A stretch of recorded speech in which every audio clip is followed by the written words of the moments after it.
ನಮಸ್ಕಾರ ಜನತಾ ಧ್ವನಿ ವೀಕ್ಷಕರೇ. ಹಿಂದಿನ ಸಂಚಿಕೆಯಲ್ಲಿ ಬಾಗಲಕೋಟೆಯ ಸರ್ಕಾರಿ ಬಾಲಕಿಯರ ಬಾಲಮಂದಿರದ ಕುರಿತು ಸಲ್ಲಿಸಲಾದ 24 ಆರೋಪಗಳ ಬಗ್ಗೆ ವಿವರಿಸಿದ್ದೇವೆ. ಇಂದು ಬಾಗಲಕೋಟೆ ನಗರದ ಸರ್ಕಾರಿ ಬಾಲಕರ ಬಾಲಮಂದಿರದ ಕುರಿತು ಸಲ್ಲಿಸಲಾದ 16 ಗಂಭೀರ ಆರೋಪಗಳ ಕುರಿತು ಮಾಹಿತಿ ನೀಡುತ್ತಿದ್ದೇವೆ. ಸರ್ಕಾರ ಮಕ್ಕಳ ಕಲ್ಯಾಣಕ್ಕಾಗಿ ನೀಡುವ ಹಣ ನಿಜವಾಗಿಯೂ ಮಕ್ಕಳ ಸೌಲಭ್ಯಗಳಿಗೆ ಬಳಕೆಯಾಯಿತೇ ಅಥವಾ ಬಿಲ್ಲುಗಳ ಆಟದ ಮೂಲಕ ಲಕ್ಷಾಂತರ ರೂಪಾಯಿ ದುರುಪಯೋಗವಾಗಿದೆಯೇ ಎಂಬ ಗಂಭೀರ ಅನುಮಾನಗಳು ಇದೀಗ ಮೂಡಿವೆ. ಮಾಹಿತಿ ಹಕ್ಕಿನಡಿ ಪಡೆದ ದಾಖಲೆಗಳ ಪರಿಶೀಲನೆಯಲ್ಲಿ ಕಬ್ಬರ್ಡ್, ಅಲ್ಯೂಮಿನಿಯಂ ಜಾಲರಿ, UPS, computer, washing machine, table, shoe stand, ಶೌಚಾಲಯ ದುರಸ್ತಿ ಸೇರಿದಂತೆ ಹಲವು ಖರೀದಿ ಮತ್ತು ಕಾಮಗಾರಿಗಳ ಬಿಲ್ಲುಗಳಲ್ಲಿ ಅನೇಕ ಅನುಮಾನಾಸ್ಪದ ಅಂಶಗಳು ಕಂಡುಬಂದಿವೆ ಎಂದು ದೂರಿನಲ್ಲಿ ಆರೋಪಿಸಲಾಗಿದೆ. ಕೆಲವು ಬಿಲ್ಲುಗಳಲ್ಲಿ ದಿನಾಂಕವೇ ಇಲ್ಲ, ಕೆಲವು ಬಿಲ್ಲುಗಳಲ್ಲಿ ಕಂಪನಿಯ ಹೆಸರೇ ಇಲ್ಲ, ಮಾರ್ಕೆಟ್ ದರಕ್ಕಿಂತ 2 ಪಟ್ಟು 3 ಪಟ್ಟು ಮೊತ್ತ ತೋರಿಸಲಾಗಿದೆ ಎಂಬ ಆರೋಪಿಸಲಾಗಿದೆ. ಈ ಕುರಿತು ಒಟ್ಟು 20 ಪುಟಗಳ ದೂರು ಸಲ್ಲಿಸಲಾಗಿದ್ದು, ಪ್ರತಿ ಬಿಲ್, ಪ್ರತಿ ವಸ್ತು ಹಾಗೂ ಕಾಮಗಾರಿಯನ್ನು ಸ್ಥಳ ಪರಿಶೀಲನೆ ಮಾಡಿ ತನಿಖೆ ನಡೆಸಬೇಕು ಎಂದು ಮನವಿ ಮಾಡಲಾಗಿದೆ.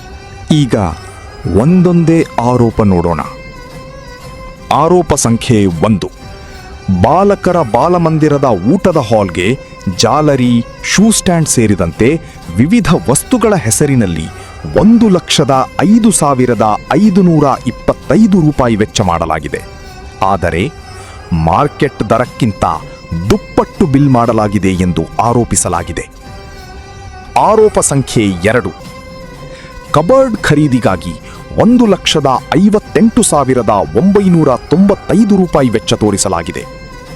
ಆದರೆ ಮಾರ್ಕೆಟ್ ದರಕ್ಕಿಂತ 3 ಪಟ್ಟು ಹೆಚ್ಚು ಬಿಲ್ ಮಾಡಲಾಗಿದೆ ಎಂದು ದೂರಿನಲ್ಲಿ ಉಲ್ಲೇಖಿಸಲಾಗಿದೆ. ಆರೋಪ ಸಂಖ್ಯೆ 3. ಸೊಳ್ಳೆ ನಿಯಂತ್ರಣಕ್ಕಾಗಿ ಅಲ್ಯೂಮಿನಿಯಂ ಜಾಲರಿ ಅಳವಡಿಸಲು 3,39,557 ರೂಪಾಯಿ ವೆಚ್ಚ ಮಾಡಲಾಗಿದೆ.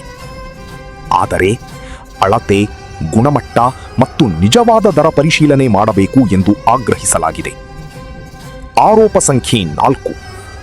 ಆಫೀಸ್ ಕ್ಯಾಬಿನ್ ಹಾಗೂ ಕಬೋರ್ಡ್ ಹೆಸರಿನಲ್ಲಿ ಮತ್ತೊಮ್ಮೆ 3,75,400 ರೂಪಾಯಿ ವೆಚ್ಚ ತೋರಿಸಲಾಗಿದೆ. ಈ ಮೊದಲು ಕಬೋರ್ಡ್ ಬಿಲ್ ಮಾಡಿದ್ದರೂ ಮತ್ತೊಮ್ಮೆ ಅದೇ ಹೆಸರಿನಲ್ಲಿ ಹಣ ವೆಚ್ಚ ತೋರಿಸಲಾಗಿದೆ ಎಂದು ಆರೋಪಿಸಲಾಗಿದೆ. ಆರೋಪ ಸಂಖ್ಯೆ 5. ಮತ್ತೊಮ್ಮೆ ಕಬೋರ್ಡ್ ಖರೀದಿ ಹೆಸರಿನಲ್ಲಿ 1,58,995 ರೂಪಾಯಿ ವೆಚ್ಚ ತೋರಿಸಲಾಗಿದೆ. ಒಂದೇ ವಸ್ತುವಿಗೆ 3ನೇ ಬಾರಿ ಬಿಲ್ ಮಾಡಲಾಗಿದೆ ಎಂಬ ಗಂಭೀರ ಆರೋಪ ಮಾಡಲಾಗಿದೆ. ಆರೋಪ ಸಂಖ್ಯೆ 6. ಯುಪಿಎಸ್ ಖರೀದಿ ಹೆಸರಿನಲ್ಲಿ 2,50,550 ರೂಪಾಯಿ ವೆಚ್ಚ ತೋರಿಸಲಾಗಿದೆ. ಆದರೆ ಯುಪಿಎಸ್ ಯಾವ ಕಂಪನಿ, ಬ್ಯಾಟರಿ ಯಾವ ಕಂಪನಿ ಎಂಬ ಮಾಹಿತಿಯೇ ಬಿಲ್ನಲ್ಲಿ ಇಲ್ಲ ಎಂದು ದೂರಲಾಗಿದೆ. ಆರೋಪ ಸಂಖ್ಯೆ 7. ಕಂಪ್ಯೂಟರ್ ಮತ್ತು ಇತರೆ ವಸ್ತುಗಳ ಹೆಸರಿನಲ್ಲಿ 4,61,624 ರೂಪಾಯಿ ವೆಚ್ಚ ತೋರಿಸಲಾಗಿದೆ. ಆದರೆ ಯಾವ ಕಂಪನಿಯ ಕಂಪ್ಯೂಟರ್ ಎಂಬ ವಿವರವೇ ಇಲ್ಲ ಎಂದು ಆರೋಪಿಸಲಾಗಿದೆ. ಆರೋಪ ಸಂಖ್ಯೆ 8. ಕಂಪ್ಯೂಟರ್ ಮತ್ತು ಇತರೆ ವಸ್ತುಗಳ ಹೆಸರಿನಲ್ಲಿ 2,06,706 ರೂಪಾಯಿ ವೆಚ್ಚ ತೋರಿಸಲಾಗಿದೆ. ಈ ಮೊದಲು ಕೂಡ ಕಂಪ್ಯೂಟರ್ ಖರೀದಿ ಬಿಲ್ ಮಾಡಲಾಗಿತ್ತು ಎಂದು ದೂರಿನಲ್ಲಿ ಹೇಳಲಾಗಿದೆ. ಆರೋಪ ಸಂಖ್ಯೆ 9. ಕಂಪ್ಯೂಟರ್ ಟೇಬಲ್ ಸೇರಿದಂತೆ ವಿವಿಧ ವಸ್ತುಗಳಿಗಾಗಿ 1,40,000 ರೂಪಾಯಿ ವೆಚ್ಚ ತೋರಿಸಲಾಗಿದೆ. ಆದರೆ ಅವುಗಳ ಅಳತೆ, ಗುಣಮಟ್ಟ ಮತ್ತು ಮಾರುಕಟ್ಟೆ ದರ ಪರಿಶೀಲಿಸಬೇಕು ಎಂದು ಒತ್ತಾಯಿಸಲಾಗಿದೆ. ಆರೋಪ ಸಂಖ್ಯೆ 10. ವಾಷಿಂಗ್ ಮಷೀನ್ ಖರೀದಿ ಹೆಸರಿನಲ್ಲಿ 94,034 ರೂಪಾಯಿ ವೆಚ್ಚ ತೋರಿಸಲಾಗಿದೆ.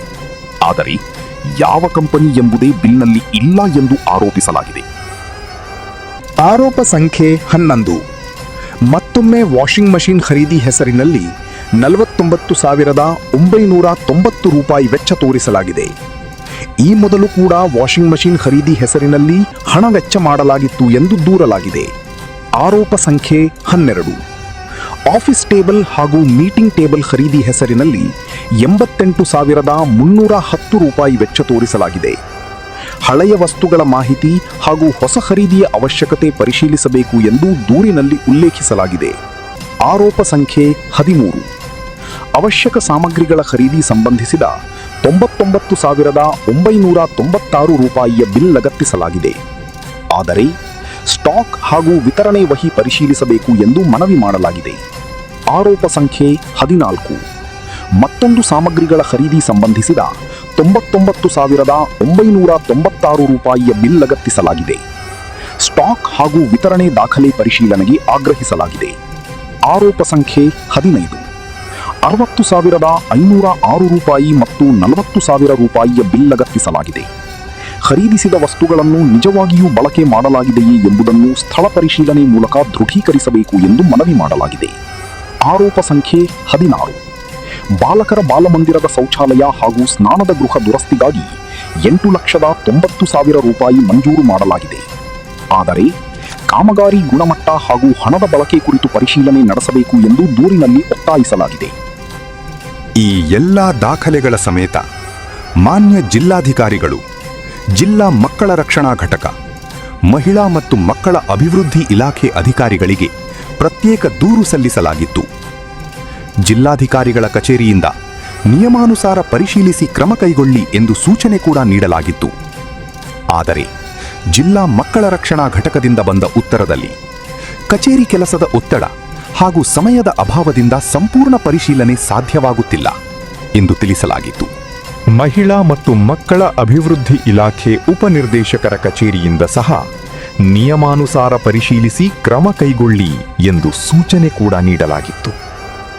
ಇದಾದ ಬಳಿಕ ಸುಮಾರು 2 ತಿಂಗಳ ನಂತರ ಜಿಲ್ಲಾ ಮಕ್ಕಳ ರಕ್ಷಣಾಧಿಕಾರಿ ಶ್ರೀಮತಿ ಡಾಕ್ಟರ್ ವೀಣಾ ಎಂ ಅವರು ಪತ್ರ ಬರೆದು ಗೆಜೆಟೆಡ್ ಸರ್ಕಾರಿ ನೌಕರರ ವಿರುದ್ಧ ಕ್ರಮ ಕೈಗೊಳ್ಳುವ ಅಧಿಕಾರ ನಮ್ಮ ಹಂತದಲ್ಲಿ ಇಲ್ಲ ಎಂದು ಹಿಂಬರಹ ನೀಡಿದ್ದಾರೆ.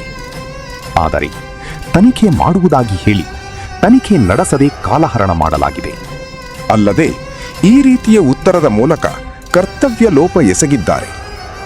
ಈ ಹಿನ್ನೆಲೆಯಲ್ಲಿ ತಮ್ಮ ಕಚೇರಿಯಿಂದಲೇ 3 ಸದಸ್ಯರ ತನಿಖಾ ತಂಡ ರಚಿಸಿ ಸಂಪೂರ್ಣ ತನಿಖೆ ನಡೆಸಬೇಕಿದೆ.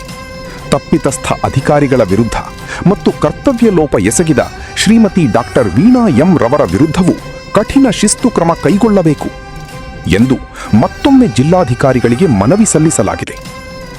ಈ ಆರೋಪಗಳ ಸತ್ಯಾಸತ್ಯತೆ ಕುರಿತು ಸಂಬಂಧಪಟ್ಟ ಇಲಾಖೆಗಳು ಸಮಗ್ರ ತನಿಖೆ ನಡೆಸಬೇಕಿದೆ. ಮಕ್ಕಳ ಕಲ್ಯಾಣಕ್ಕಾಗಿ ಬಿಡುಗಡೆಯಾದ ಹಣ ನಿಜವಾಗಿಯೂ ಮಕ್ಕಳ ಸೌಲಭ್ಯಗಳಿಗೆ ಬಳಕೆಯಾಯಿತೆ ಅಥವಾ ದಾಖಲೆಗಳಲ್ಲೇ ಖರ್ಚು ತೋರಿಸಲಾಯಿತೆ? ತನಿಖೆಯ ನಂತರವೇ ಸತ್ಯ ಹೊರಬರಬೇಕಿದೆ. ಮತ್ತೆ ಸಿಗೋಣ ಮತ್ತೊಂದು ವಿಶೇಷ ಸುದ್ದಿಯೊಂದಿಗೆ. ನಮಸ್ಕಾರ.